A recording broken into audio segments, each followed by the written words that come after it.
नमस्कार दोस्तों, इस वीडियो में डिस्कस करेंगे HTET 2021 का कॉमर्स का क्वेश्चन पेपर जो कि 18 दिसंबर 2021 को हुआ है। स्टार्ट करते हैं। अभी इसकी ऑफिशियल आंसर की आई नहीं है, लेकिन हम सारे क्वेश्चंस में से जो न्यूमेरिकल क्वेश्चंस हैं उनका सॉल्यूशन भी बताएंगे और जो थ्योरेटिकल क्वेश्चंस हैं उनके सबके आंसर्स बताएंगे और इसके बाद डिटेल्ड वीडियो जो बनेगा वो बाद में बनेगा। इस वीडियो में आप करेक्ट आंसर्स मैच कर सकते हैं। तो सबसे पहला क्वेश्चन है, ट्रेडमार्क है क्या? अब गिवन ऑप्शंस में जो सही जवाब है वो है ऑप्शन 2। ट्रेडमार्क एक इंटेंजिबल एसेट है, दिखाई नहीं देती है, साथ ही साथ ये रियल एसेट है, एक वास्तविक एसेट है। तो सही जवाब है ऑप्शन 2। नेक्स्ट देखेंगे 92। इसमें पूछा है एक कंपनी ने फॉरफिट किए 200 शेयर और 100 का एक शेयर था। 70 इन पे मंगाए गए थे, 70 रुपीज इन शेयर्स पे पर शेयर, और इन पे होल्डर ने, जो शेयर होल्डर ने पे किया था वो 50 रुपीज पर शेयर पे किया था। ये शेयर फॉरफिट हो गए, बाद में फिर इनको रीइश्यू किया गया और जब रीइश्यू किया गया तो 80 रुपए में रीइश्यू करे, फुल्ली पेड मान करके। यानी कि रीइश्यू के समय पे कंपनी ने कहा कि आप हमको 80 रुपए पर शेयर दे दीजिए, हम आपके 100 रुपए पेड मान लेंगे। तो 80 रुपए कंपनी लेगी और 100 रुपए इनके पेड मान लेगी। मतलब कंपनी करेगी अपने यहाँ बैंक अकाउंट को डेबिट 80 रुपए से और अपनी शेयर कैपिटल बना देगी 100 रुपए से। तो इसका मतलब रीइश्यू के टाइम पे कंपनी ने 20 रुपए की डिस्काउंट दी। अब रूल ये होता है शेयर के रीइश्यू के समय पे कि कंपनी अगर अपने शेयर्स को रीइश्यू करती है, ऐसे शेयर्स को जो पहले फॉरफिट हो चुके हैं, तो उस समय अगर कोई डिस्काउंट देती है तो वो डिस्काउंट केवल उस अमाउंट में से दे सकती है जो अमाउंट कंपनी ने ऐसे शेयर्स को फॉरफिट करते समय फॉरफिट करके रखा था। तो फॉरफिट करके कौन सा अमाउंट करके रखा था? जो शेयर पे 50 रुपए पहले पे किया गया था होल्डर के द्वारा, वो पे करके रखा था, ये फॉरफिटेड अमाउंट है। और यहां पे 20 रुपए जो डिस्काउंट दिया जाएगा ये फॉरफिटेड अमाउंट से दिया जाएगा। मतलब फॉरफिटेड अकाउंट को डेबिट करेंगे इस एंट्री में 20 रुपीज से। तो 20 रुपी पर शेयर है ये, और टोटल शेयर है हमारे पास 200 ही फॉरफिट किए और वो पूरे के पूरे रेशियो भी कर दिए। तो इसका मतलब 200 into 20, 200 into 20 and it will be 4000। और इसलिए इसका जो सही जवाब होगा वो होगा ऑप्शन 2, 4000, 4000 रुपया। नेक्स्ट देखें, एक्स ने गुड्स सेल किए 20,000 रुपीज में इन कैश और अलाउ किया 10% ट्रेड डिस्काउंट और 5% कैश डिस्काउंट। हमें बताना है वह अमाउंट जो डेबिट किया जाएगा कैश और डिस्काउंट अकाउंट में। तो गिवन ऑप्शन में आप देखें, टोटल 20,000 रुपए का सामान है और पहले ट्रेड डिस्काउंट घटाया जाता है हमेशा। तो ट्रेड डिस्काउंट 10% है, यानी कि 2000 माइनस कर देंगे। इसके बाद ये रह जाएगा 18,000। अब जो 18,000 बच जाएगा इसमें से कैश डिस्काउंट भी दिया जाएगा, क्योंकि कैश पेमेंट ये हुई है इसकी, ये जो सेल है ये कैश सेल है। तो 5% इसका हो जाएगा 900 रुपीज।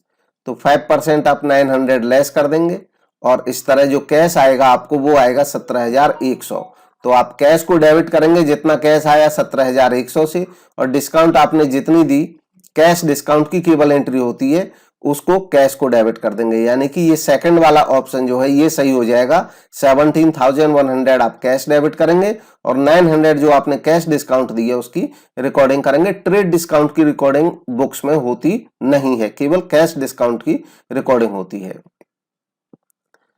तो नेक्स्ट देखेंगे, फॉलोइंग इंफॉर्मेशन गिवन है। ओपनिंग स्टॉक दिया है, परचेजेस दिया है, सेल्स दिया है, कैरेज इनवार्ड है, कैरेज आउटवार्ड है और रिटर्न्स इनवार्ड है। इसमें पूछा गया है अगर रेट ऑफ ग्रॉस प्रॉफिट 25% है कॉस्ट पे, तो वैल्यू ऑफ क्लोजिंग स्टॉक क्या होगी? देखिए इसमें कई सारे डेटा दिए हुए हैं, क्लोजिंग स्टॉक पूछा है और ये जो बाकी डेटा दिए हैं ये एक ट्रेडिंग अकाउंट के डेटा हैं। तो ट्रेडिंग अकाउंट इसमें बनाना चाहिए तो ज्यादा अच्छे तरीके से और जल्दी हो जाएगा, क्वेश्चन एरर फ्री हो जाएगा। अगर ट्रेडिंग अकाउंट इसका आप बना के देखेंगे तो क्रेडिट साइड वाले आइटम मान लो इधर लिखते हैं हम, तो सेल हुआ है कितना, इनका सेल हुआ है 21,32,000 का, लेकिन रिटर्न्स इनवार्ड भी हैं 42 के। तो रिटर्न इनवार्ड का मतलब हो गया सेल्स रिटर्न। तो जो सेल्स रिटर्न है इसको सेल में से घटा देंगे तो नेट सेल का अमाउंट आ जाएगा। नेट सेल का अमाउंट आप निकाल लेंगे सेल में से सेल्स रिटर्न माइनस करके, और ये इसलिए नेट सेल की अमाउंट जो आएगी वो आ जाएगी 20,90,000। तो आप 20,90,000 यहाँ पे क्रेडिट साइड में लिख देंगे। सपोज कर लीजिए यही आप ट्रेडिंग अकाउंट बना रहे हैं। अब इसके बाद क्लोजिंग स्टॉक तो हमें निकालना ही है, तो ये अमाउंट हमें फाइंड आउट करनी है क्रेडिट साइड की। अब डेबिट साइड के आइटम्स लिख लेंगे। डेबिट साइड के हमें दिए हैं, ओपनिंग स्टॉक गिवन है 2,13,000, बस इस तरह रफ में बना लेना चाहिए। 213 ओपनिंग स्टॉक दिया है, परचेज दिया है 16,55,000, तो 16,55,000 यहाँ पे लिख लेंगे। ये एक्सपेंसेस हैं, ये इनकम वाली साइड है, ये एक्सपेंस वाली साइड है। परचेजेज लिख लिया, परचेजेज के बाद कैरेज इनवार्ड लिख लेंगे 32,500, 32,500 कैरेज इनवार्ड। आने का भाड़ा है, डायरेक्ट एक्सपेंस है। कैरेज आउटवार्ड इसमें आएगा नहीं क्योंकि ये इनडायरेक्ट एक्सपेंस है और इसलिए ये ट्रेडिंग अकाउंट का पार्ट नहीं है। तो आइटम सारे रिकॉर्ड हो चुके हैं। अब यहां पे आएगा ग्रॉस प्रॉफिट, इधर आना चाहिए। तो ग्रॉस प्रॉफिट हम कैसे फाइंड आउट करेंगे? क्वेश्चन में गिवन है एक लिंक कि जो कॉस्ट है उसका 25% ग्रॉस प्रॉफिट है, यानी कि कॉस्ट अगर 100 हो तो ग्रॉस प्रॉफिट आपका 25 है, और अगर कॉस्ट 100 है प्रॉफिट 25 है, तो इसका मतलब जो सेल प्राइस आपका है वो 125 होगा। तो हमारे पास एक लिंक आ गया कि जो ग्रॉस प्रॉफिट है वो सेल्स का कितना है। आप इसकी परसेंटेज निकालोगे 25/125 इंटू 100, तो ये आ जाएगा 20%। 20% है ग्रॉस प्रॉफिट सेल्स का, कॉस्ट का 25% है, सेल्स का 20% हो जाएगा। आप यहां से कैलकुलेट कर लें 25 gross profit upon sale into 100, तो ये जो वैल्यू निकल करके आएगी ये आप चेक करेंगे तो ये आ जाएगी 25 से ये 5 टाइम चला जाता है, 5 से 100 को आप डिवाइड करेंगे तो ये 20% आ जाएगा। इसका मतलब आप सेल्स का 20% डायरेक्ट, ये सेल्स है 20,90,000, आप इसका डायरेक्ट निकाल लोगे 20%, तो ग्रॉस प्रॉफिट की फिगर आपको मिल जाएगी जो कि ट्रेडिंग अकाउंट के डेबिट साइड में आता है निकल करके। तो ग्रॉस प्रॉफिट की जो अमाउंट आ जाएगी वो आ जाएगी 4,18,000। 4,18,000 आप यहां लिख दोगे। और अब डेबिट साइड वाले सारे आइटम हो गए। अक्सर हम क्या करते हैं, सेल्स और क्लोजिंग स्टॉक हमारे पास होता है, बाकी ये एक्सपेंसेस वाले आइटम लिख करके ग्रॉस प्रॉफिट कैलकुलेट करते हैं। इस बार ग्रॉस प्रॉफिट हमने पहले डायरेक्ट कैलकुलेट कर लिया है जिससे कि क्लोजिंग स्टॉक ढूंढने में आसानी रहे। अब इसको टोटल कर देंगे डेबिट साइड को, तो ये आ जाएगा 23,18,500, और यही टोटल यहां भी लिख देंगे 23,18,500, और इसमें से ये माइनस करेंगे अब सेल की फिगर, तो क्लोजिंग स्टॉक आ जाएगा 2,28,500। इस तरह जो सही जवाब है वो आ जाएगा 2,28,500, और इसका आंसर हो जाएगा ऑप्शन 4, 2,28,500। तो नेक्स्ट देखेंगे 95, इंटरेस्ट अलाउड है at the rate of 0.75 per month. अक्सर इंटरेस्ट ऑन कैपिटल जब दिया जाता है, ये पार्टनर्स की कैपिटल्स पे अलाउड है, तो ये पर एनम में दिया जाता है। यहाँ पे पर मंथ में दिया है, तो इसको आप आसान करने के लिए पर एनम बना लीजिए। पहले पर मंथ है 0.75, इसको पर एनम करेंगे तो 12 महीने से आप मल्टीप्लाई कर दोगे और ये आ जाएगा 9%। तो इस तरह 9% आपका रेट ऑफ इंटरेस्ट आ गया कैपिटल पे। कैपिटल की अमाउंट दी है 60 लाख, 60 लाख कैपिटल की अमाउंट है, इस पे आप 9% रेट ऑफ इंटरेस्ट लगाओगे पूरे साल का, तो पूरे साल का 60 लाख पे 9% के रेट से इंटरेस्ट ऑन कैपिटल निकल आएगा आपका 5,40,000। इसके बाद आगे देखते हैं, मैनेजर को कमीशन मिलना है 5% of net profit after charging such commission, यानी कि मैनेजर को जो कमीशन मिलेगा वो उस प्रॉफिट में मिलेगा जिस प्रॉफिट में से ये कमीशन भी घटा हुआ होगा, ये 5% भी घटा हुआ होगा।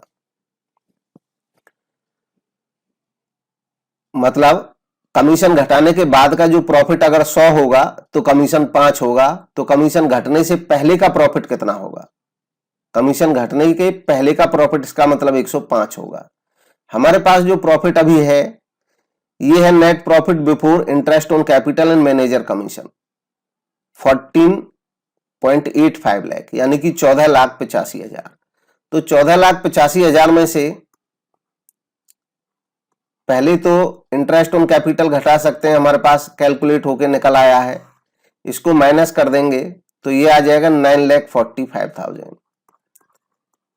इसमें से इंटरेस्ट ऑन कैपिटल तो घट गया, लेकिन अभी भी ये मैनेजर के कमीशन से पहले का है, और हमें जो रेट है 5%, ये 5% उस प्रॉफिट पे लगना है जो प्रॉफिट इस कमीशन के भी बाद हो।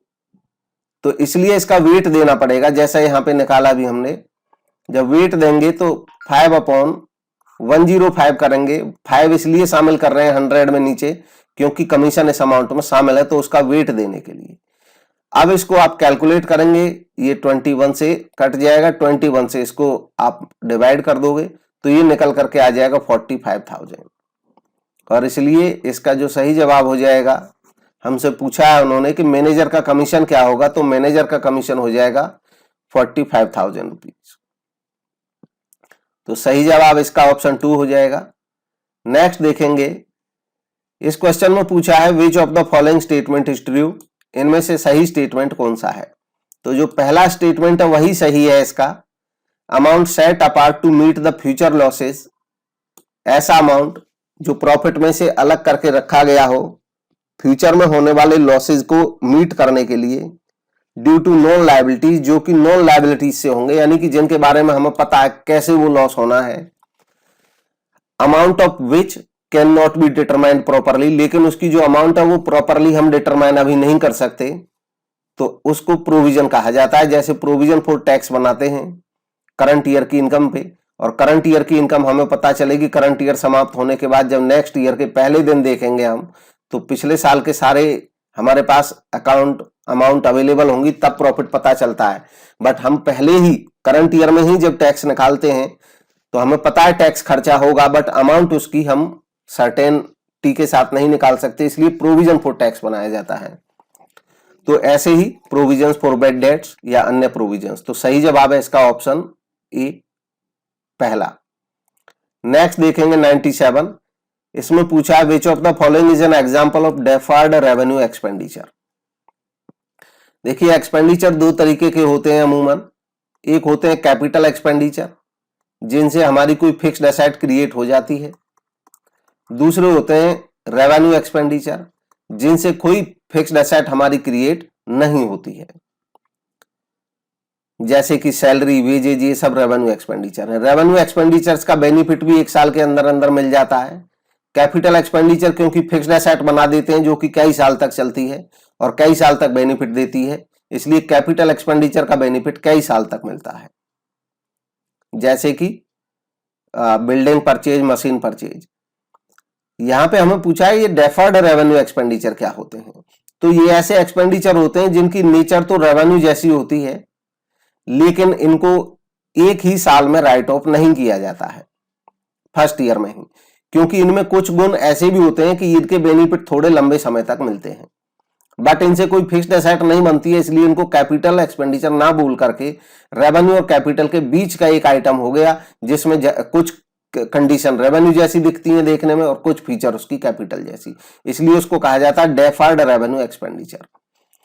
तो गिवन ऑप्शन जो है इसमें सही जवाब है ऑप्शन 4 ऑल। ये सभी के सभी डेफर्ड रेवेन्यू एक्सपेंडिचर का एग्जांपल हैं। Specific research expense, special advertisement expense, heavy expenses for transferring business at suitable place. Next देखेंगे डेबिट बैलेंस दिया है कैश बुक के अकॉर्डिंग 31 मार्च को 4000 का, क्योंकि बताया नहीं है पॉजिटिव नेगेटिव, तो पॉजिटिव ही माना जाएगा। तो हम ये मान के चलेंगे कि हमारी कैश बुक में 4000 रुपए जमा दिखाई दे रहे हैं। हमें पूछा है उन्होंने बैलेंस एज पर पासबुक क्या होगा इस डेट पर। तो कैश बुक का तो हमें पता है, हमारी कैश बुक 4000 रुपए जमा दिखा रही है, हमें पासबुक तक ले जाना है इसको। तो क्या करेंगे, सबसे पहले उन्होंने दिया है cheque deposit but not yet cleared.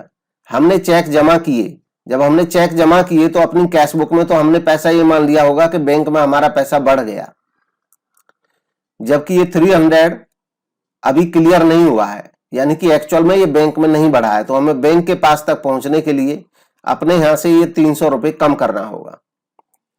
इसके बाद है चेक इशू किए बट अभी प्रेजेंट नहीं हुए बैंक में। जब चेक इशू किए तो हमने तो अपनी कैश बुक में अपना बैंक में अमाउंट कम मान लिया होगा, घटा दिया होगा, लेकिन अभी बैंक में ये पहुंचा ही नहीं, तो बैंक में अभी नहीं घटा है पैसा।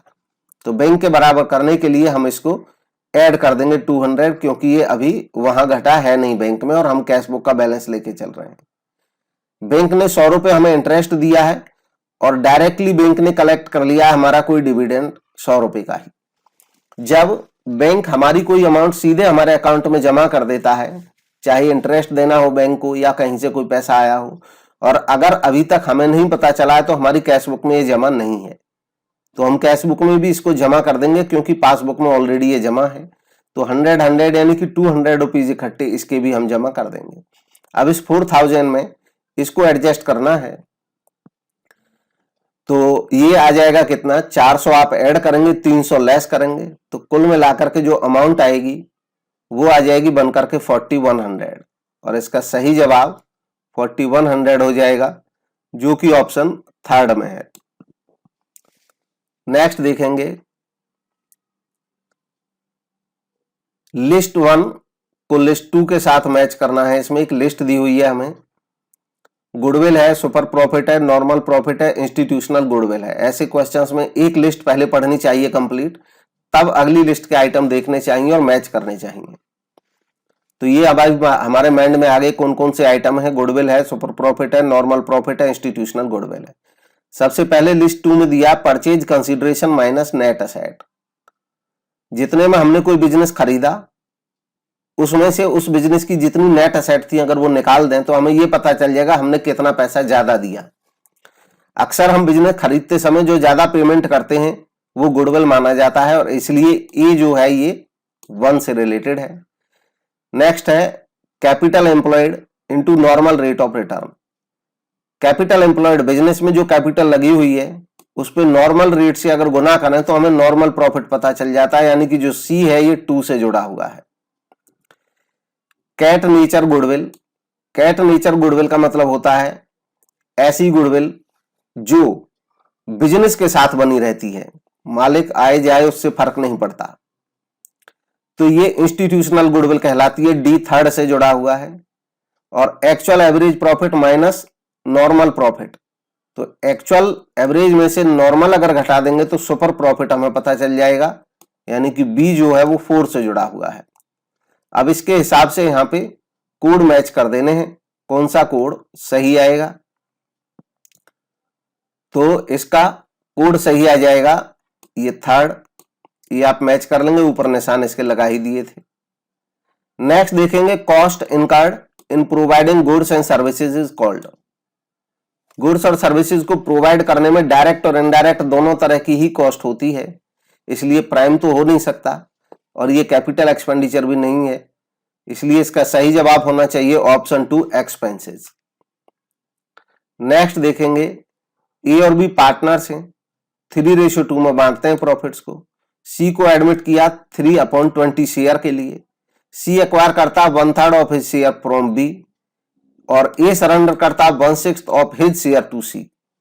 तो न्यू रेशियो क्या होगा, हमें इसमें जानना है कि नया पार्टनर सी ए से कितना ले रहा है और बी से कितना ले रहा है। तो पहले देखेंगे ए से कितना ले रहा है, तो ए से कितना ले रहा है ये निकालने के लिए हमें दिया है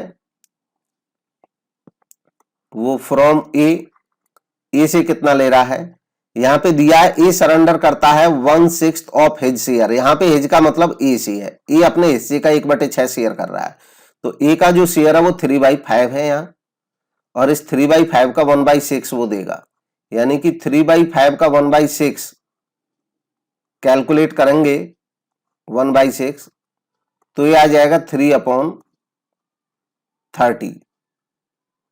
3/30 को 1/10 भी लिख सकते हैं।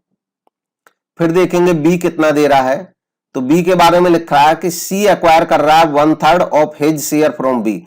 लेकिन यहां पे ये जो हेज है ये ध्यान रखें, ये इसके लिए, सी के लिए जिसके बारे में बात हो रही है, सी एक्वायर्स 1/3 ऑफ हिज शेयर। तो बी से जो मिल रहा है, जो ये एक्वायर कर रहा है वही बी इसको दे रहा है, तो यहां पे कितना ले रहा है इसके लिए हमें ऑफ यानी कि गुना हिज शेयर यानी कि सी के शेयर से करना होगा। तो सी का शेयर है 3/20 जिसके लिए वो आ रहा है, तो बी जो देगा इसको वो देगा अपने हिस्से, सॉरी अपने नहीं, सी के हिस्से का, यानी कि 3/20 का 1/3। 3 से 3 कट जाएगा, ये 1/20 आ जाएगा। तो ये पता चल गया बी कितना दे रहा है और ए कितना दे रहा है। अब इनके न्यू शेयर निकाल सकते हैं। ए का न्यू शेयर निकालेंगे तो ए का ओल्ड था 3/5, उसमें से माइनस करेंगे 1/10, तो इसको माइनस करेंगे अगर, तो 3/5 को हम 6/10 भी लिख सकते हैं, एक ही बात है। इसको अगर 6/10 लिख दें तो एक ही बात है, और 6 में से 1 गया तो ये 5/10 आ जाएगा। बी का निकालेंगे, बी का जो ओल्ड शेयर है वो 2/5 है, उसमें से बी जितना दे रहा है 1/20 ये घटा देंगे तो ये कितना आ जाएगा। 2/5 को हम लिख सकते हैं 4 से, ये 5 मल्टीप्लाई हो जाएगा, जब एलसीएम इनका लेंगे तो 20 लेना पड़ेगा, यानी कि 8/20 इसको लिख सकते हैं, और 8 में से 1 गया तो 7 आ जाएगा, यानी कि 7/20 बी का लिख सकते हैं। अब जो सी का शेयर है वो दिया ही है क्वेश्चन में, सी का शेयर है 3/20। 7/20, 3/20, इसका भी डिनोमिनेटर इक्वल करने के लिए 5/10 को हम 10/20 भी लिख सकते हैं। तो जो न्यू रेशियो आ जाएगा, अब क्योंकि डिनोमिनेटर तीनों का इक्वल हो गया तो न्यू रेशियो बन जाएगा 10:7:3, और इसलिए सही जवाब इसका हो जाएगा ऑप्शन ए 10:7:3। नेक्स्ट देखेंगे 102, इसमें पूछा हिस्टोरिकल कॉस्ट यूज किया जाता है एसेट के परचेज को रिकॉर्ड करने के लिए, क्योंकि कौन सा कॉन्सेप्ट अप्लाई होता है। तो सही जवाब है इसका कॉस्ट कॉन्सेप्ट। कॉस्ट कॉन्सेप्ट की वजह से हम एसेट्स को जितने पे उनको खरीदा गया था उस अमाउंट पे लिखते हैं। नेक्स्ट देखेंगे 103, सीक्रेट रिजर्व प्रिपेयर किए जाते हैं किस तरीके से। तो ये तीनों ही तरीके हैं सीक्रेट रिजर्व क्रिएट करने के, इसलिए ऑल ऑफ दीज इसका सही जवाब हो जाएगा। आप कैपिटल खर्चों को रेवेन्यू दिखा दें, आपके प्रॉफिट बेवजह घट जाएंगे और इससे सीक्रेट रिजर्व बन जाएंगे। आप आउटस्टैंडिंग एक्सपेंसेस को P&L में या बैलेंस शीट में अगर नहीं दिखाएंगे तो प्रॉफिट बढ़ जाएगा और इस तरीके से फिर से रिजर्व बन जाएंगे सीक्रेट। लायबिलिटीज को ओवर वैल्यू करने से भी प्रॉफिट में कमी आएगी और इससे भी प्रॉफिट घट जाएंगे और सीक्रेट रिजर्व बन जाएगा। नेक्स्ट है 104, इसमें पूछा है एबीसी पार्टनर्स हैं, सी ईयर के मिड में रिटायर हो जाता है और अभी तक इसके ड्यूज सेटल नहीं हुए हैं, तो बाकी जो पार्टनर्स हैं वो कंटिन्यू करते हैं बिजनेस को। अब सी एंटाइटल होगा गेट करने के लिए क्या। तो देखिए जब तक सी का हिसाब क्लियर नहीं कर देंगे पार्टनर्स तब तक सी को एक राइट है, वो चाहे तो ब्याज ले सकता है अपने अमाउंट पे पेंडिंग पे, क्योंकि जब सी रिटायर हो गया तो अब उसका जो अमाउंट है वो एक तरह से लोन है फर्म के लिए, और लोन वाला जो रेट एप्लीकेबल होता है पार्टनर के पे 6% का इसको इंटरेस्ट ऑन लोन मिल सकता है। और इसी को ऑप्शन है कि ये चाहे तो लोन ना लेकर के फर्म के जो प्रॉफिट अर्न कर रही है फर्म उसमें इसका जो अमाउंट अभी तक सेटल नहीं हुआ है, जो अनसेटल्ड अमाउंट है, उसका बाकी पार्टनर्स की टोटल कैपिटल के प्रोपोर्शन में पैसा ले सकता है, यानी कि या तो 1 या तो 3। तो सही जवाब हो जाएगा ऑप्शन 4। नेक्स्ट देखेंगे 105। इसमें पूछा है 1 लाख रुपए की नेट सेल है किसी कंसर्न की 2021 की। अगर इन्वेंट्री टर्नओवर रेशियो इनका 4 टाइम हो तो कैलकुलेट करना है इन्वेंट्री एट एंड, जो कि 1.5 टाइम्स है बिगिनिंग वाली से। तो सबसे पहले तो हम नेट सेल दिया है और इन्वेंट्री टर्नओवर रेशियो भी दिया है, तो एवरेज एंट्री निकल सकती है। एवरेज इन्वेंट्री यानी कि एवरेज स्टॉक निकाल लेंगे। एवरेज इन्वेंट्री निकालने के लिए 1 लाख रुपए जो नेट सेल है, हालांकि ये जो इन्वेंट्री टर्नओवर रेशियो होता है उसमें अमाउंट ली जाती है cost of revenue from operation की या कॉस्ट ऑफ गुड्स सोल्ड की, लेकिन नेट सेल है और वो नहीं है तो अब नेट सेल ही ले लेंगे। तो 1 लाख को डिवाइड करेंगे 4 टाइम से, तो ये 25,000 एवरेज इन्वेंट्री आ जाएगी। फिर उन्होंने कहा हमें क्लोजिंग स्टॉक चाहिए और उन्होंने एक लिंक दिया कि जो क्लोजिंग स्टॉक है वो ओपनिंग स्टॉक से 1.5 टाइम्स है, यानी कि अगर ओपनिंग स्टॉक x है तो क्लोजिंग स्टॉक 3x है। तो इस हिसाब से अगर हम इनका एवरेज निकालने लग जाएं एवरेज इन्वेंट्री, तो x + 3x डिवाइडेड बाई 2 आ जाएगा, और इसका मतलब होता है x + 3x डिवाइडेड बाई 2 को निकालेंगे तो ये 4x डिवाइडेड बाई 2 आ जाएगा। 4x डिवाइडेड बाई 2 का मतलब है 2 से 2 कट जाएगा, यानी कि बराबर 2x के आ जाएगा। तो 2x बराबर 25,000, तो x बराबर कितना आएगा 25,000 में 2 मल्टीप्लाई हो जाएगा, और ये हो जाएगा, ये अमाउंट रॉन्ग लिख दी है, इसको प्लीज करेक्ट करें। 3x नहीं है, ये 1.5 गुना है, 1.5 टाइम्स है तो 1.5x ही आएगा। 1.5x जब ये आएगा तो x और 1.5x 2x होंगे मिलकर के, x और ये 2.5x होंगे, और 2.5x होंगे तो ये 2.5x अपॉन 2 आएगा। अब x अगर हमें निकालना होगा तो 25,000 इसको जब आगे ले जाएंगे तो x अगर निकालना होगा तो हमें करना होगा, x यहां है और 25,000 में हम ये 2.5 अपॉन 2 यहां पे है, तो इसको करना होगा 2 यहां पे इनटू में आ जाएगा और 2.5 नीचे आ जाएगा अपोजिट होने की वजह से। तो इसको जब कैलकुलेट करेंगे तो ये चला जाएगा कितने टाइम्स, इसको आप कैलकुलेट कर लें। 25 से ये कट जाता है 1 टाइम, 2.5 से 1 टाइम कटेगा, और इसको यानी कि 10,000 आ जाएगा जब इसको आप काटेंगे, और 2 से फिर मल्टीप्लाई होगा तो ये 20,000 आ जाएगा, यानी कि x आपका 20,000 आ गया। अब x तो है ओपनिंग स्टॉक, तो बिगिनिंग ये क्लोजिंग स्टॉक कितना हो जाएगा, बिगिनिंग वाला 1.5 गुना है इसका, तो 20,000 में 1.5 गुना कर लेंगे, 20,000 इंटू 1.5 कर लेंगे तो ये आ जाएगा 30,000। तो क्लोजिंग स्टॉक जो आएगा वो ऑप्शन 2 करेक्ट होगा, 30,000।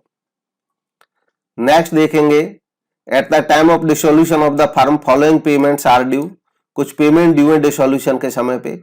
इसमें पूछा है कि कौन से ऑर्डर में पेमेंट होगी पार्टनरशिप एक्ट के सेक्शन 48 के मुताबिक। तो देखिए जो पेमेंट होती है लायबिलिटीज की, उसमें सबसे पहले थर्ड पार्टी लोन की पेमेंट होती है, फिर पार्टनर के लोन की, फिर पार्टनर की कैपिटल की। इसमें जो गिवन ऑप्शंस हैं, सबसे पहले इसमें जब एसेट को बेचेंगे तो अगर उस समय कोई हमें एक्सपेंस खर्च करने पड़ रहे हैं तो सबसे पहले उनकी पेमेंट तो ऑटोमेटिकली तभी हो जाती है जब एसेट को हम बेचते हैं। तो सबसे पहले इसलिए ये आ जाएगा थर्ड ऑप्शन। फिर इसके बाद आएगा क्रेडिटर्स का पैसा, ये बाहर वाले हैं, यानी कि 3 के बाद 2 आएगा। फिर पार्टनर का लोन आएगा, इसके बाद 1 आ जाएगा, और फिर उसके बाद आएगी कैपिटल पार्टनर की, यानी कि 3214 आ जाएगा। और इसका सही जवाब हो जाएगा 3214, पहला ही ऑप्शन है, इसलिए सही जवाब ऑप्शन 1 हो जाएगा। नेक्स्ट देखेंगे, एक ग्रांट 10 लाख रुपए की मिली एक स्कूल को बिल्डिंग बनाने के लिए चेक के माध्यम से 1 फरवरी 21 को स्टेट गवर्नमेंट से। जब अकाउंट क्लोज हुए तो कोई अमाउंट यूज नहीं हुआ था कंस्ट्रक्शन के लिए, यानी कि पूरा का पूरा अमाउंट अभी एज इट इज है ग्रांट का। जब इनकम एंड एक्सपेंडिचर अकाउंट बनाएंगे और बैलेंस शीट बनाएंगे एट द एंड, तो इसको कहां दिखाया जाएगा? तो देखिए, क्योंकि ये फंड एक स्पेसिफिक वर्क के लिए मिला है, बिल्डिंग बनाने के लिए, तो ऐसे केस में एनपीओ जो होते हैं वहां पे फंड बेस्ड अकाउंटिंग यूज की जाती है। और ये फंड जो है ये लायबिलिटी साइड में स्पेसिफिक फंड होने के नाते अलग से दिखाया जाएगा बैलेंस शीट में, और ये कहीं आएगा नहीं। तो इसलिए इसका जो सही जवाब है वो हो जाएगा option A 1, only in liability side of balance sheet as separate item. Next, which of the following item is are recorded in journal? तो इसमें सही जवाब ऑप्शन 4 है। ये सभी जर्नल प्रॉपर है, यहाँ पे ये प्रॉफिट गलती से लिखा है, ये प्रॉपर होना चाहिए। तो जर्नल प्रॉपर में ये सभी ट्रांजैक्शन लिखे जाते हैं। नेक्स्ट देखेंगे, which method of depreciation is followed to have a uniform charge for depreciation and repair and maintenance together? कौन सा मेथड डेप्रिसिएशन का यूज किया जाता है यूनिफॉर्म चार्ज के लिए, मतलब एक जैसा चार्ज पड़े डेप्रिसिएशन और रिपेयर एंड मेंटेनेंस को मिला करके? तो इसका सही जवाब है रिड्यूसिंग बैलेंस मेथड। इसमें रिड्यूसिंग में पहले डेप्रिसिएशन ज्यादा लगता है तो रिपेयर कम होती है शुरुआती समय में जब एसेट नहीं रहती है। लास्ट के वर्षों में डेप्रिसिएशन की अमाउंट कम होने लगती है तो एसेट पुरानी होने की वजह से रिपेयर बढ़ना शुरू हो जाता है। इसलिए 1 इसका सही जवाब हो जाएगा, रिड्यूसिंग बैलेंस मेथड। नेक्स्ट है 110, ए सपोर्टिंग वाउचर इज? तो इसका सही जवाब है ऑप्शन ए, सपोर्टिंग वाउचर होता है एक डॉक्यूमेंट्री एविडेंस ट्रांजैक्शंस जब की जाती हैं उस समय का। नेक्स्ट है 111, इसमें फिर मैच करना है तो लिस्ट 1 के आइटम पहले पढ़ लेने चाहिए। Error of posting, error of, ये कास्टिंग है, ये कॉस्टिंग गलत है, कास्टिंग होना चाहिए CA। Error of casting, error of principle, error of omission. सारी एरर पढ़ने के बाद अब लिस्ट 2 का आइटम देखना चाहिए, सेल्स बुक ओवरकास्ट। अगर सेल्स बुक ज्यादा कास्ट हो जाए तो ये एरर है कास्टिंग की, यानी कि जो बी है ये 1 से मेल खाता है। Good sold to Ram but wrongly debited to Shyam, Ram को बेचे सामान लेकिन श्याम को लिख दिए गलती से, तो ये एरर पोस्टिंग में हो गई है और ये पोस्टिंग की एरर का ही आएगी, A2 से मिलता है। Goods return by a not entered in the books, goods A ने रिटर्न की लेकिन बुक्स में वो रिकॉर्ड ही नहीं हुई, यानी कि छूट गई, तो ओमिट हो गया, यानी कि ओमिशन का एरर है, D3 से मैच है। Wages paid for construction but debited to wages account, construction के लिए वेजेज देने थे तो बिल्डिंग को डेबिट होने थे लेकिन गलती से वेजेज को डेबिट कर दिए। प्रिंसिपल्स की जानकारी ना होने से गलती हुई, ये एरर ऑफ प्रिंसिपल है। तो बस इसको मैच कर देना है A2 B1। अब यहाँ पे गिवन कोड्स में देखेंगे तो सही कोड कौन सा है उसका पता लगाएंगे। इसका सही कोड हो जाता है ऑप्शन C, A2 B1 और C4 D3। नेक्स्ट देखेंगे ABC पार्टनर हैं, उनकी कैपिटल है बिगिनिंग में 50,000, 60,000, 70,000। ए इंट्रोड्यूस करता है एडिशनल कैपिटल 20,000 3 महीने बाद, B 25,000 लगाता है 6 महीने बाद, C 30,000 लगाता है 9 महीने बाद। एट द एंड इनको प्रॉफिट हुआ 25,800 का, जो कि डिस्ट्रीब्यूट किया गया कैपिटल रेशियो में। What will be the share of profit of A के प्रॉफिट का हिस्सा निकालना अगर कैपिटल रेशियो में वो प्रॉफिट्स को बांटे। तो यहाँ पे बात आती है कि एडिशनल कैपिटल भी लगी है, यानी कि कैपिटल वर्ष भर एक जैसी रही नहीं, तो इसलिए जो कैपिटल रेशियो निकलेगा वो इफेक्टिव कैपिटल चेक करने के बाद निकलेगा। इफेक्टिव कैपिटल कैसे निकालेंगे, ये देखेंगे किसकी कैपिटल कितने दिन कौन सी रही। तो जैसे ए की कैपिटल जब निकालेंगे तो देखना होगा शुरू में ए की कैपिटल कितनी थी। शुरू में थी उसकी कैपिटल 50,000 और ये जो 50,000 कैपिटल थी ये कितने दिन तक रही, ये रही 3 महीने तक। 3 महीने तक रही और बाद में इसने 20,000 और लगाए, यानी कि 70,000 हो गई। ये 70,000 बाकी वर्ष भर रही, यानी कि पूरे 9 महीने रही। इस तरह 12 महीने इसके कैपिटल का ये हिसाब रहा। इसकी इफेक्टिव कैपिटल निकालेंगे तो 3 महीने के लिए इसकी इफेक्टिव कैपिटल 1.5 लाख हो जाएगी प्रोडक्ट जब उसका निकालते हैं, और ये हो जाएगी 6,30,000। तो इस तरह इसकी इफेक्टिव कैपिटल जब निकलेगी तो इन दोनों को टोटल कर देंगे, ये आ जाएगा 7,80,000। ऐसे ही सभी का अलग अलग निकालना होगा।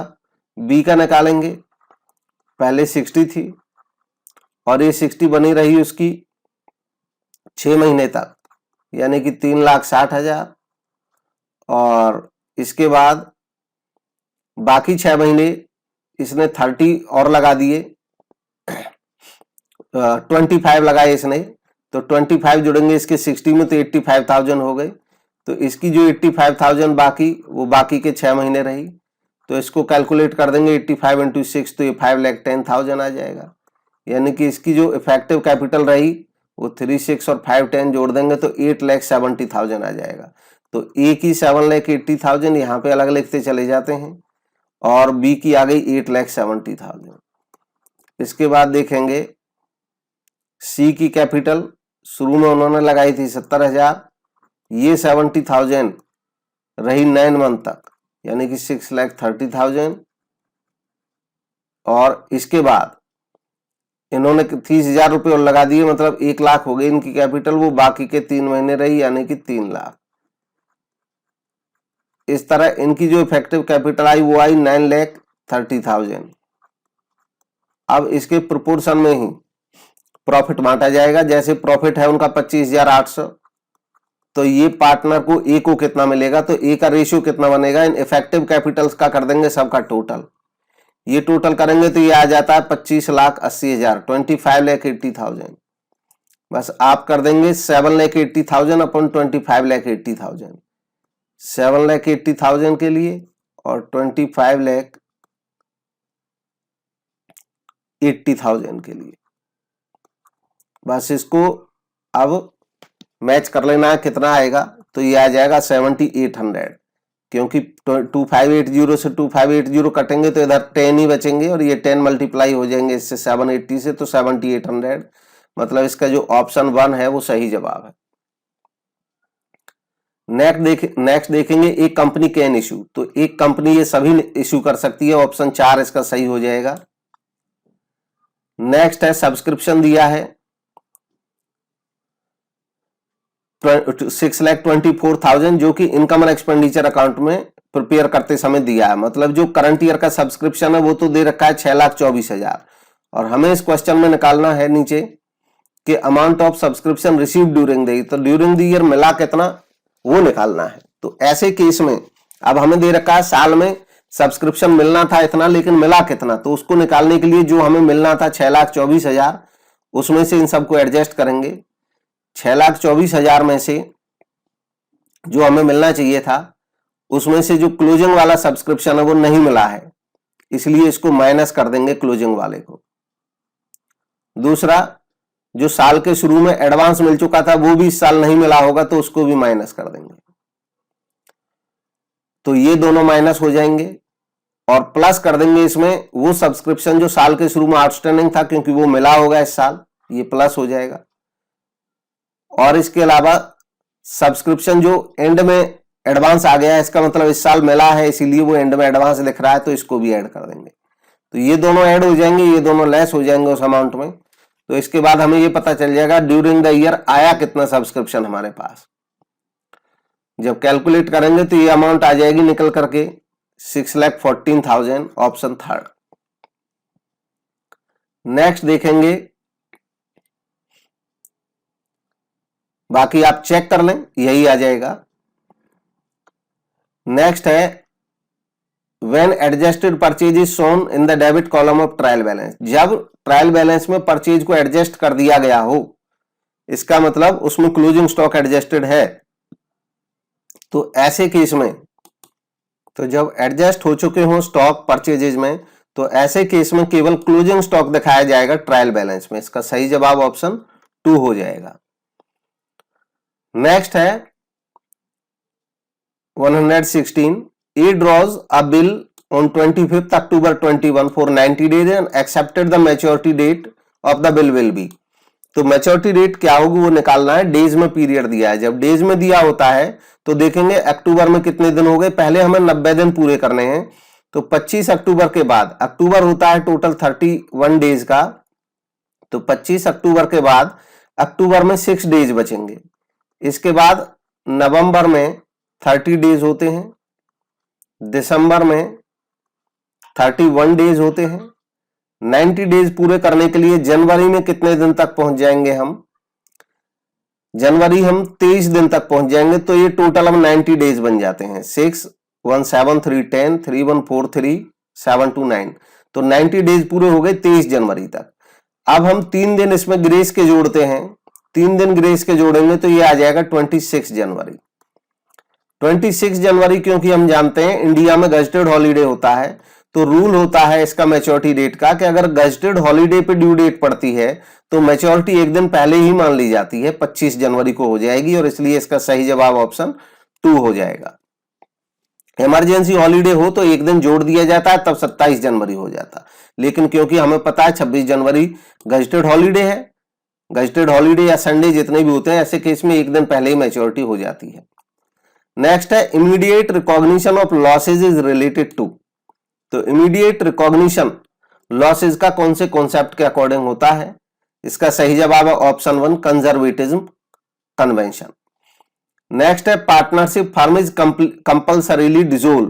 पार्टनरशिप फर्म कंपल्सरीली डिसोल्व कब हो जाती है? तो अब ये थ्योरेटिकल क्वेश्चन है, इसके आंसर्स बताते रहेंगे। इसका सही जवाब है ऑप्शन 4 आइदर 1 और 2 सर्कमस्टांसेस अराइज, यानी कि इसमें भी कंपल्सरी डिसोल्व हो जाते हैं जब बिजनेस इलीगल हो जाए, या 50 से ज्यादा पार्टनर हो जाए आज की डेट में फर्म में तो भी वो इलीगल मान ली जाएगी, तो कंपल्सरीली डिसोल्व करनी पड़ेगी। फिर पार्टनरशिप में 50 से ज्यादा मेंबर नहीं हो सकते, तो इसलिए 4 इसका सही जवाब आ जाएगा। नेक्स्ट है पैटी कैश बुक मेंटेन की जाती है किस लिए? तो petty cash book petty expenses को मेंटेन करने के लिए की जाती है, ऑप्शन 2 इसका सही जवाब है। नेक्स्ट है gain from sale of capital asset need not to be added to revenue to ascertain the dash of the business. तो बिजनेस में कौन से प्रॉफिट को निकालने के लिए हमें gain from sale of capital asset की जरूरत नहीं होती है? तो सही जवाब है ऑपरेटिंग प्रॉफिट को निकालने के लिए जरूरत नहीं होती है, क्योंकि ये एक नॉन ऑपरेटिंग इनकम होती है। नेक्स्ट है which is not the element of business environment. तो इनमें हिस्टोरिकल जो है ये टर्म नहीं है, बिजनेस एनवायरनमेंट से रिलेटेड एलिमेंट नहीं है।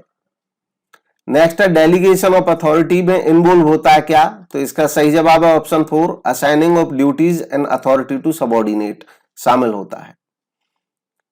नेक्स्ट है एथिक्स में बी डिफाइंड एज। तो एथिक्स को कहा जाता है कोड ऑफ कंडक्ट, सही जवाब ऑप्शन 2 हो जाएगा। नेक्स्ट है a runner firm that is fighting hard to increase the market share in an industry. Runner up मतलब ऐसी फर्म जो मार्केट लीडर अभी नहीं है, लेकिन वो बहुत हार्ड एफर्ट लगा रही है, फाइट कर रही है इंडस्ट्री में टॉप पे जाने के लिए, अपना मार्केट शेयर बढ़ाने के लिए, तो उसको कहा जाता है मार्केट चैलेंजर, ऑप्शन 2। नेक्स्ट है इंटरनल एलिमेंट्स दैट में interfere with the company's ability to achieve objectives. Company के ऑब्जेक्टिव्स को अचीव करने में इंटरफेयर कर सकता है एक इंटरनल एलिमेंट एक फर्म का, ये होता है उसका वीकनेस, ऑप्शन 2। नेक्स्ट है which of the following categories of industries are covered under oil refinery and sugar मिल।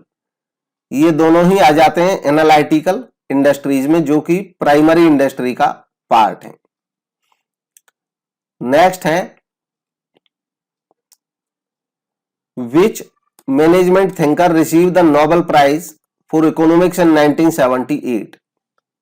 सही जवाब है option 1 Herbert A Simon. Next है रिक्रूटमेंट इज। तो रिक्रूटमेंट है एक positive process, option 2। Selection negative है, रिक्रूटमेंट पॉजिटिव है। नेक्स्ट है which of the following is the characteristic of transactional leader. तो सही जवाब है ऑप्शन 2 मैनेजमेंट बाय एक्सेप्शन, अपनाया जाता है ट्रांजैक्शनल लीडर के द्वारा। नेक्स्ट है what is the maximum age limit for member of national commission. तो न्यू एक्ट के कंज्यूमर प्रोटेक्शन एक्ट 2019 के मुताबिक एक मेंबर की जो मैक्सिमम एज हो सकती है वो हो सकती है ऑप्शन फर्स्ट इसका 65 ईयर। 65 ईयर हो सकती है मेंबर की, और प्रेसिडेंट की 70 ईयर हो सकती है। Next dash is a communication that flows from higher level to one और मोर लोअर लेवल्स। तो हायर से लेवल पे एक पे जाए या कितने पे जाए वो डाउनवर्ड ही कहलाएगा, ऑप्शन 1 करेक्ट होगा। नेक्स्ट है who has developed hierarchy of need motivation theory. तो नीड मोटिवेशन से जुड़े हैं अब्राहम मैस्लो, तो ऑप्शन 1 इसका सही जवाब होगा।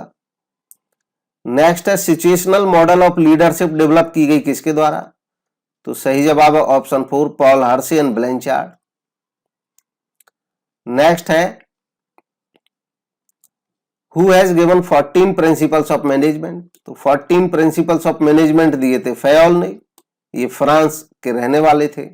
ऑप्शन 3 इसका सही जवाब हो जाएगा। नेक्स्ट है management is the development of people not direction of things, ये किसने कहा? तो इसका सही जवाब है ऑप्शन 2 लॉरेंस एप्ले ने कहा, ये उनकी डेफिनेशन है। नेक्स्ट है a major characteristic of service which can not be stored for later sale और यूज। तो ये कैरेक्टरिस्टिक कौन सी है जो बताती है कि सर्विस को स्टोर नहीं किया जा सकता, ना ही बाद में यूज किया जा सकता है? ये सर्विस की कौन सी फीचर होती है जो यह बताती है? तो सही जवाब है ऑप्शन 3 सर्विस की पेरिसेबिलिटी, कहती है कि इसको स्टोर नहीं कर सकते, तुरंत यूज करनी पड़ेगी। नेक्स्ट है क्रिएटिंग न्यू प्रोडक्ट और service for foreign market is known as. तो इसका सही जवाब है ऑप्शन 3 प्रोडक्ट इन्वेंशन, इसको कहा जाता है। नेक्स्ट है social responsibility of business. Social responsibility का होता है मल्टीपल डायमेंशन। नेक्स्ट है dash is not one of the steps in decision making process. तो डिसीजन मेकिंग में ऑप्शन 4 ये नहीं होता, डेलीगेशन ऑफ डिसीजन स्टेप नहीं होता, बाकी है। नेक्स्ट पार्टनरशिप रिजल्ट है किसका? तो सही जवाब है एन एग्रीमेंट, एक समझौते से बनती है पार्टनरशिप, वो रिटर्न भी हो सकता है, ओरल भी हो सकता है। नेक्स्ट है invisible in the balance of payment account refer to. तो इनविजिबल्स जो होते हैं इंटरनेशनल बिजनेस में, इनको कहा जाता है सर्विस ट्रांजैक्शंस को इनविजिबल्स बोला जाता है, ऑप्शन 2। इसके अलावा जो यूनिलेटरल ट्रांसफर होते हैं वो भी इनविजिबल्स में आते हैं। नेक्स्ट है factor causing unethical conduct in management. तो वो फैक्टर है इकोनॉमिक ग्रीड। इकोनॉमिक ग्रीड एक ऐसा फैक्टर है जो बिजनेस में अनएथिकल कंडक्ट को जन्म देता है। नेक्स्ट है value based pricing. Value based pricing में कौन सा ऑर्डर रहता है? इसका सही जवाब है option 1 customer value price cost product. Next है registration of a cooperative societies. Cooperative society का रजिस्ट्रेशन होगा, सही जवाब है ऑप्शन 2 कंपलसरी। नेक्स्ट है which of the following is not an element of communication process. इनमें से कम्युनिकेशन प्रोसेस का एलिमेंट कौन सा नहीं है? सही जवाब है ऑप्शन 4 मेजरमेंट। नेक्स्ट है विच theory assume that people generally lazy and will avoid work. कौन सी थ्योरी है जो ये कहती है कि ज्यादातर लोग लेजी होते हैं और काम करना पसंद नहीं करते? सही जवाब है ऑप्शन 4 थ्योरी एक्स, मैकग्रेगर की थ्योरी एक्स। नेक्स्ट है ह्यूमन ऑब्जेक्टिव ऑफ बिजनेसेस। तो सही जवाब है option 1 labour welfare and safety, human objective है एक बिजनेस का। नेक्स्ट है modern approach of financial management है क्या? तो मॉडर्न अप्रोच कहती है effective and efficient utilisation of capital. जो ओल्ड कॉन्सेप्ट था मैनेजमेंट का, फाइनेंशियल मैनेजमेंट का, वो फंड को रेज करने से था केवल। मॉडर्न कॉन्सेप्ट फंड रेज करने से भी और फंड के यूटिलाइजेशन से भी है, इफेक्टिव तरीके से। नेक्स्ट है the phenomenon in which the norms for consensus overrides the realistic appraisal of alternative action. तो ऐसी घटना या ऐसा विचार जिसकी वजह से जो नॉर्म्स होते हैं कंसेंसस यानी कि लोगों की आपसी सहमति जो होती है वो ओवरराइड कर जाती है रियलिस्टिक अप्रेजल को, जो वास्तविक अप्रेजल होता है उसको वो ओवरराइड कर देती है। तो सही जवाब है ऑप्शन 4 ग्रुप थिंक। नेक्स्ट है और लास्ट है क्वेश्चन इस वीडियो का, विच of the following is not a feature of employment. Employment एक इकोनॉमिक एक्टिविटी होती है और उसकी इनमें से फीचर कौन सा नहीं है उसको पहचानना है। तो सही जवाब है एलिमेंट ऑफ रिस्क, यह बिजनेस में होता है और बाकी जो फीचर्स हैं ये एम्प्लॉयमेंट की हैं। तो इसका 3rd सही जवाब हो जाएगा। तो ये थे इसके सही आंसर्स। इसके अलावा आपकी कोई क्वेरी हो, कमेंट हो, तो वो आप कमेंट के माध्यम से पहुंचा सकते हैं। और फर्दर डिस्कशन किसी क्वेश्चन पे चाहिए तो वो भी कमेंट में लिखें, क्योंकि नेक्स्ट वीडियो जब डिटेल में ये बनाया जाएगा तो उस समय आपके कमेंट को ध्यान में रखते हुए उस क्वेश्चन को डिटेल में समझाया जाएगा। और आपने अभी तक चैनल को सब्सक्राइब नहीं किया तो सब्सक्राइब करके रखें। इस तरह के वीडियोस के लिए कॉमर्स से रिलेटेड अगर कॉम्पिटिटिव एग्जाम की तैयारी कर रहे हैं तो ये चैनल आपको हेल्पफुल होगा। Thank you for watching.